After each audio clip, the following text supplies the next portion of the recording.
complicidad con la humanidad ese tipo de propiedades.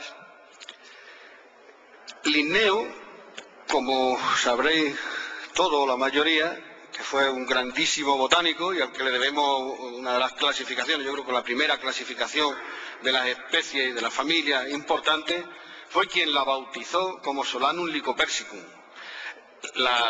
Primero lo que significa eso es que es una solanácea y que se llamaba melocotón de lobos, pero el melocotón de lobo era porque convocaba al hombre lobo, y Linneo, que yo creo que era sueco, en todo el centro de Europa eso pesó. O sea, luego vemos que el tomate en su devenir, el nombre que le asignó Linneo, porque ya tenía esa fama además, luego le ha pesado en su recorrido por la historia. Posteriormente le dieron un nombre más justo a sus características, que es Lycopersicum esculentum, y pasó a ser ya un melocotón de lobos, o sea que todavía tenía ese estigma encima, pero además ya le pusimos como comestible. Bueno, silvestre se ha consumido en todas las zonas donde existe, y hay referencia por los cronistas que acompañaban a los primeros descubridores de que el tomate se comía como una frutilla silvestre y que se apreciaba.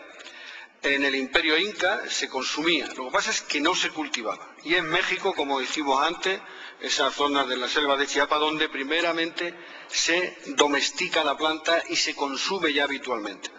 Bernardino de Sahagún, ¿saben? Un cura ilustrado, en 1557, ya en su Historia General de las Cosas de la Nueva España, ya citaba cómo el tomate o las salsas de tomate se usaban mezcladas con todo tipo de vianda en los mercados aztecas. Entonces era como lo cita un poco de pasada, pero ya es muy indicativo que diga algo que hemos estado viendo hace un rato, que combinaba con todo y que esa salsa de tomate, esa salsa de esa baya, se mezclaba con cualquier tipo de vianda y se comía en los mercados aquellos precolombinos. A mí la descripción que me ha parecido que ya nos da casi todas las pistas de para qué sirve el tomate es un protomédico, Francisco Hernández, no el Pocero, protomédico de las Indias nombrado por Felipe II, que le mandó a hacer una historia de todas las cosas de las Indias. El hombre este debía de ser muy ilustrado, pero además muy meticuloso trabajando. Se perdieron muchos de sus libros, pero hizo un trabajo muy exhaustivo porque hablaba con nativos, con los yerberos, con agricultores, con los primeros que fueron allí a las Indias, buscaba pistas en las familias de los nativos para conocer bien la historia de cada una de las cosas que allí había en la India. Y hablando del tomate, dice, aparte de otras especies de solanos, hay unos cuyos frutos, llamados tomates, porque son redondos, dice, son de la naturaleza seca y fría. Participan de alguna acidez, los más grandes de ellos se llaman jitomate o sitomate. Se hacen ellos molidos y mezclados con chili, una salsa que mejora el sabor de casi todas las viandas y alimentos y estimula el apetito. O sea, prácticamente estamos ya en 1570, entre 1570 y 1580, que fue el periodo que este hombre estuvo allí en las Indias, describe perfectamente cuáles son los usos que después va a tener el tomate. Es difícil cuando vas leyéndolo así todo, vas teniendo información sucesiva, pensar cómo luego le costó tantísimo tiempo al tomate en que estas cualidades que ya eran claras entonces se hicieran valer y que entraran en la cocina y en la alimentación habitual con toda la fuerza que ahora mismo tiene. Otra cita, el padre Bernabé Cobo, en la Historia del Nuevo Mundo, una historia completísima. Dice, la fruta se llama tomate, son granos parecidos al ají, lo describe bastante bien, describe cuáles son. Y tiene una sustancia aguanosa, algo roja, y el ollejo es delgado y casi como... Habla de que el tamaño está entre el de una ciruela, una cereza, y el de una naranja, o sea que estamos hablando de que efectivamente el tomate, desde el punto de vista botánico, ya estaba bastante centrado. Lo importante, dice, nacen los tomates pequeños, no se comen crudos, sino que se echan a los guisados y son de buen gusto por un agrillo que tiene muy apetitoso. Y de los hortenses, es decir, los más grandes, hacen los españoles conserva en almíbar y se tienen por muy regaladas. Las dos citas, lo parece que lo que queda fuera es el consumo crudo, que debía de ser todavía sospechoso, por lo menos donde se movió este buen fraile. Lo que sí queda claro es que como salsa y en los cocidos y como mezcla las comidas se usaba habitualmente.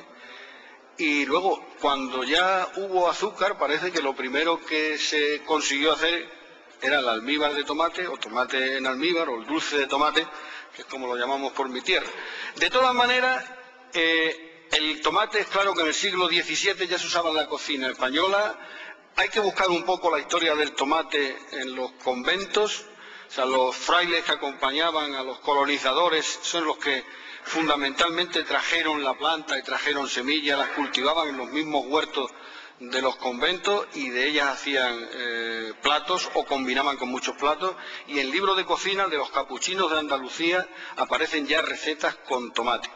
Está hablando del siglo XVII. En el mismo siglo, una monja muy interesante que es la hija bastarda de Lope de Vega y que escribió muchísimo, menos conocida que su padre, pero escribió bastante.